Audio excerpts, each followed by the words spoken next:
nuwun untuk tema sekarang itu gimana nyikapi aliran sesat, termasuk sing kula awal ngaji menyangkut dukun. Kita iku sing ngaku nabi mungkin terima musotek, tapi praktek sing ngaku pangeran pirang-pirang iku mau kowe dak ana tanggal ku delok mesti untuk musibah, untuk bahaya, muni mesti wah masalah sekali cara syariat, muni masalah sekali. Tapi kita ini jadi masyarakat gitu-gitu udah sensitif, nganggep omongan ngono iku gak mus nggih betul. Padahal Nabi Muhammad lali gak muni insyaallah pangeran oleh duka gak barbar.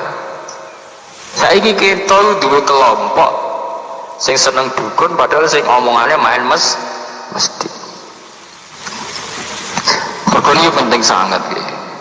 Kula wingi SMS teng kanca-kanca sing jamaah ngaji kula. Nabi nate dawuh, "Idza zaharatil fitanu wal bid'ah falyuzhiril alim ilmahu wa illa fa alaihi la'natullah wal malaikati wan nasi asbahin." Nak fitnah iku wis ketok, wong alim kudu ngetokno ngalime. Kaya kula wau ngetokno ngalim kula. Saiki wong bareng-bareng muji kaji. Tapi gak tau muji sholat. Udah ana wong alim sing nekat kaya kula muji salat gak buati Allah. Nggo ngimbangi wong alim-alim semua iso muji kaji. Padha-padha ibadah sitok dipuji sitok ora. Nek ora ya ora kabeh. Nah iya ya kabeh. Nah semuanya ngotot kaya kula, kono regane sampean macam-macam gertak malah gredeg kabeh. Aku lho beda ae. Lha mergo nek sing ngomong sampean kan pancen kire ra kelar kaji. Nah kula kan gak ngarang wong darane ra kelar kaji. Bukan bukan piro ditawani kaji mulai tempat kerja sampai anak buah pulau sing suka-suka. Enggak sih tak kampanye sholat sih ora wis dielingno Kanjeng Nabi kampanyane sholat wis bar ya tak kaji. Ya jangan kalau cuman nggih, masa aliran sesat itu dimulai saka fantasi, eling-eling khoyali nggih cara bahasa hikam jadi apa? Khoyali. Mergo kula niku pondok salaf niku kula nate kula cerita. Saya itu pernah diskusi sama Dirjen Depa, pernah diskusi dengan orang-orang pinter. Pondok salaf itu harus ada sertifikat. Wonten sing musala pondok salaf kudu bersertifikat. Engko sing ngetop nggih MUI, sinten? Mergo nek gak disertifikat, kadang kan ning pondoke wonge nakal to gak semat ngalih. Tapi berhubung soleh tetep nyai. Kiai ning desa terus duwe aliran nganggo versine dhewe. Mau santrine rambutnya kon gondrong. Terus carane wiridan niku macam-macam, sitok umrung sitok kosong, umrung sitok isine watu. Terus ngesano nek ibadah glundang-glundang luwih apik timbang sing ora glundang. Artinya terus difantasi dhewe. Padahal nak fair, tasbih yo bid'ah, nak nuruti bid'ah. Lah padha watu didakok tom, apa? Jempolong terus dimencalone jempolong sing kosong ya padha bid'ah. Nah nuruti itu diarani ibad. Mergo inti wiridan kan ikhlas. Soal kefiyah wong kadang nganggo tasbih, kadang nganggo cetet-cetetan sing modern, kadang nganggo watu krikil. Tapi pondok-pondok salaf kan ngeri to, seneng disa-disa. Artinya nek sing ijek di guru induk, misalnya di guru teng sarang napa teng langitan napa ijek lumayan. Mulane sampai ana pepatah takokno bahasa Qur'an ta'allama bila sayhin fasayhu napa setan. Wong belajar tanpa guru, gurune setan. Mereka nuruti agama wong di fantasi dhewe-dhewe. Ya akhirnya kaya kasus sinten sing Malang Khoyuri ta sinten salat kon bahasa Indonesia. Saiki musodek. Artinya kan gawa fantasine piyambak. Kok dhek ngerti salat itu tujuannya kan eling pangeran. Eling tanpa ora artine kan gak iso. Akhirnya dhek di ide nah ora salat kon bahasa Indonesia. Ya bodoh kayak gini di so sing santrine rambutnya kon gondrong, kon mangan, kon tirakat, kau oleh mangan sego, kau oleh ngene-ngene. Itu kan fantasi piyambak. Orang no sanate. Sanat zaman Nabi ini pas nyipi nang Gua Hira sangu mangan betul. Bontot betul Nabi. Bontot nang hati Sofyan Nabi napa? Bontot. Kenapa Nabi bontot? Mergo nak wong ora mangan telung dino. Iku yo mau geleng-geleng karo fata morgana kok dianggap Jibril. Kelaparan meripat bawur jari roh nur. Jadi ini kulo batasi tapi kulo bertendensi hadis bahwa mungkin di antara jamaah sini kan ngerti atau enggak aliran macam-macam. Itu artinya kita antisipasi lah. Kita harus kembali ke syariat. Kalau pun ribuan, riyen teng Medion, teng Ngawi, wonten MTA Masjid Tafsir Al-Quran. Terus ini teng Sulawesi nopo aliran Al-Haq, neng kota-kota no aliran semua macam. Paham ya? Al-Quran suci macam-macam itu masalah utama kita ini awalnya itu kiai-kiai melok ngandil dosa mereka kiai-kiai senengane yo barang-barang sing berbau klenik akhirnya tepaan sing santri tipikalnya begitu sekarang mlebu to nggih sekarang mlebu cara Jawa mudut-mudut malah untuk dalan ya itu tadi karena kita harus ngekei ruang itu telah kita berikan akhirnya saiki betul terkendali ya mulai kalau nyuwun kiai-kiai sing biasa manakib itu nggih dijiwai artine termasuk cerita Aus Abdul Qadir ngerti faidan nurun aduan apa fisama ngerti cerita-cerita bahwa masalah manakib itu masalah ilmiah memang dalam prosesi mungkin nyebelah pitik nggih monggo tapi itu manakib banyak masalah ilmiah untuk manakib wonten cerita ngeten iki eling-eling kok goleki meneh wong kula nu manakib go apal tapi apal kula ora kaya sampean go manakiban apal ilmiah iki lho wonten wali anyaran ngaku ketemu pangeran nggih wonten terus ditakoni Abdul Qadir apa betul berita wong kok roh apa dari Abdul Qadir huwa musaddiqun fi qauli multabasun alaihi fi amri omongane dekne jujur tapi dekne ngalami iltibas ngalami gunjangan jiwa jujur tapi ngalami iltibas iku pas dekne puncak tok kewalian roh nur lah nure dekne fa asraqa nuruhu ala nure dekne berbenturan mek nurul hakikat terus dekne nyangka nurul hakikat iku ainu wa lha iku artine kan betapa ilmiahnya Abdul Qadir jebule dekne mau roh nuru basiratihi tapi nure basirah disangka nur penge intinya kan ilmiah paham ya tapi nasibnya manake pelek nih zaman akhir jadi wak pitek repot jadi ya anaknya ya nasibnya sial juga kira tuh urusan wak pitek wak kaji nasibnya terus urusan biaya be ongkos oenda ibadah tenan nasibnya geledek urusan pakar lu kan repot ya memang tidak salah ini tidak salah orang nyanyi, orang dangdutan tapi ya iso wis kadung manakiban sing bener lho kula sering diundang manakiban teng tangga nggih kula dugi tapi dari tiang-tiang nak sing maca pas bayi hawane ape njaluk donga sungkan jan mergo kiyaine ketok anti dadi wong sugih nak ngaturi kula kek ora ngaturi kula ora enak kula dianggap wong alim ngaturi ku ngerti nak aturane ketat kula omongi sing donga manakiban iki kok sono donga ora sono donga kabul kajate ora usah ngono-ngono nak anggape sedekahane fakir miskin iki wae ngoten Gus iya nak ngono gak teko nggih pun terserah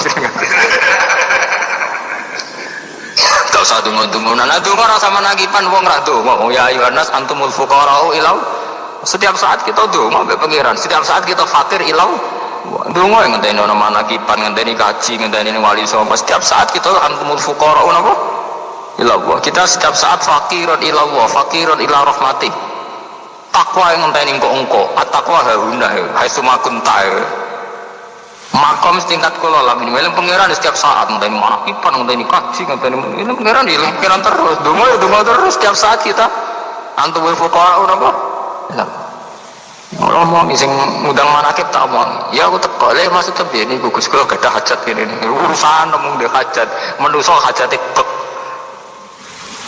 nuruti manusia hajatnya gak bar mana kepinginnya minjamil hajat tuh mata dilana minjamil orang sadar sebagian hajat itu kriminal kalau bolak-balik didik kangkang pulau santri pulau gue nak tuh gue ngel-ngelo pangeran lah kok ngel-ngelo pangeran sebutilah ya cawe dok sing ayu gue roh gue muni na'udzubillah min dzalik gue dungo untuk cawe dok iku ayu lah pangeran-pangerane wong akeh nah pangeran nuruti kuwe ngekei bencana cawe itu iku mereka cara cawe itu iku kuwe problem jadi cara kuwe nikmat cara cawe iku musibah lah pangeran yang mikir nuruti kuwe nyelakakno wong di iya podo ke donga toko melaris dewe kayak penyelakakno wong di kayak bola misalnya orang tahu donga jadi kiai sukses lah apa kiai liya ora butuh sukses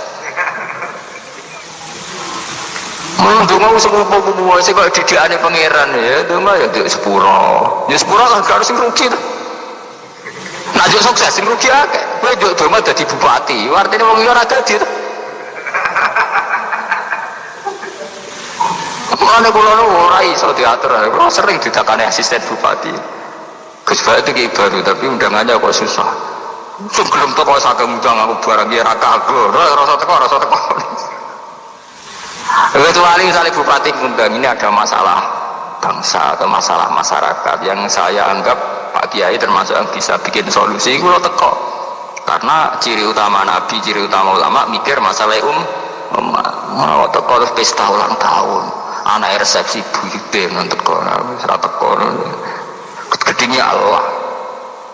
Maksudnya orang urusan itu tuh ada jeneng ulama sing kacau sidik-sidik itu dono, tapi luwe waras. Di bahasane khusyuk ra jelas.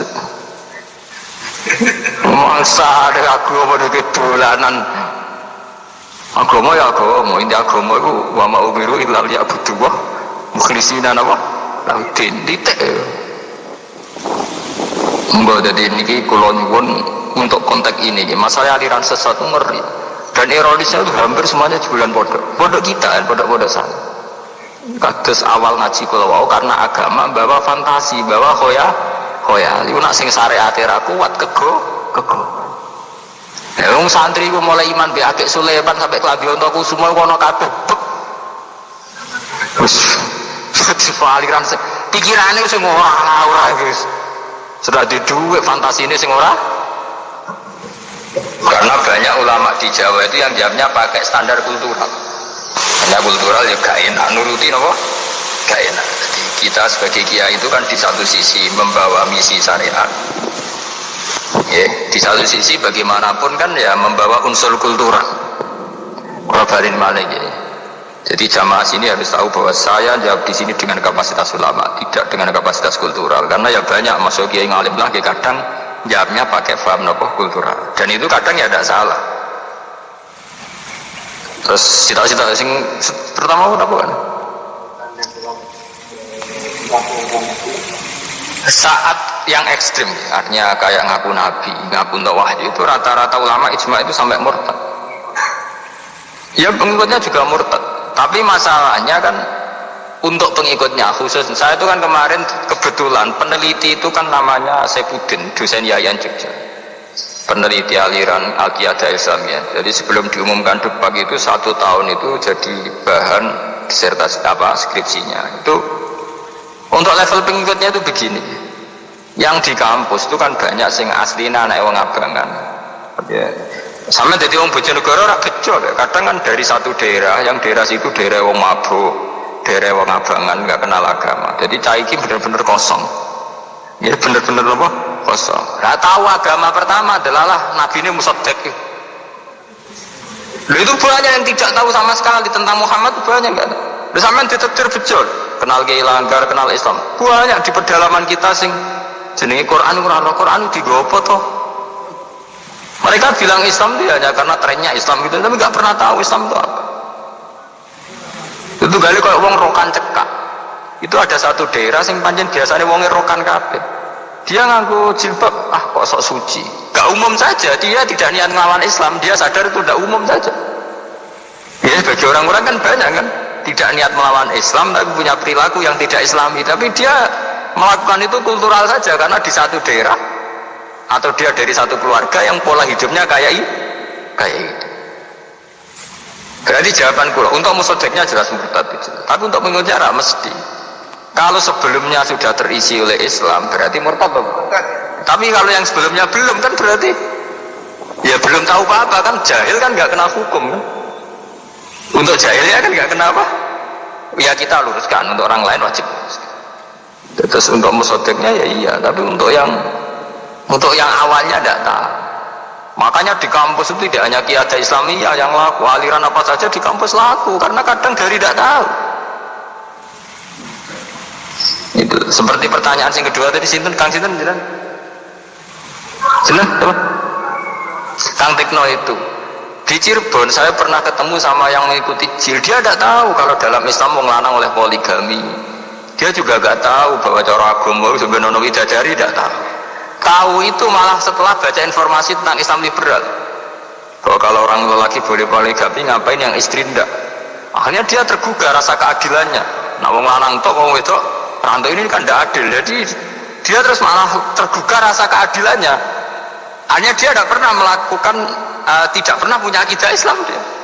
Dia pakai pemikiran yang standar-standar saja, misalnya tentang keadilan, tentang humanisme, tentang begitu-begitu.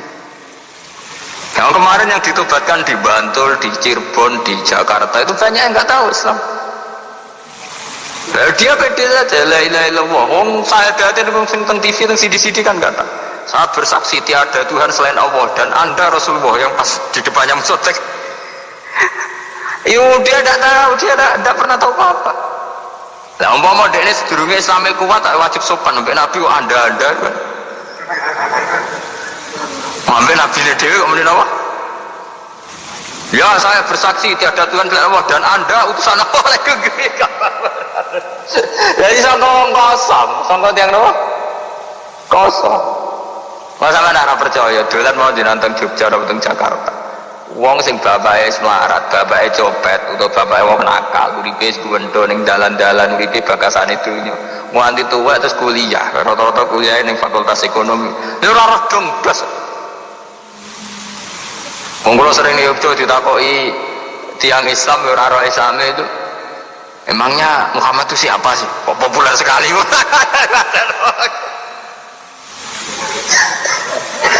Kok populer apa? Sekali. Lalu takutnya rasional dan ya dia itu nabi dari Arab. Ngapain harus dari Arab Saudi? Memangnya di sini tidak ada udah. Jadi dianggap kayak barang dagangan. Jadi dia nak barang kan tak ada. Masa adanya di Amerika? Di sini belum impor. Untuk takutnya. Nah, dia kan logika ekonomi. Oh itu dari Arab. Ngapain dari Arab? Memangnya di sini tidak ada ya? Bersama kudu syukur ditakdir mulai cilik kenal kiai langgar penceng bawa kudu syukur. Bagi orang tertentu sing kosong jen kosong blong tenan.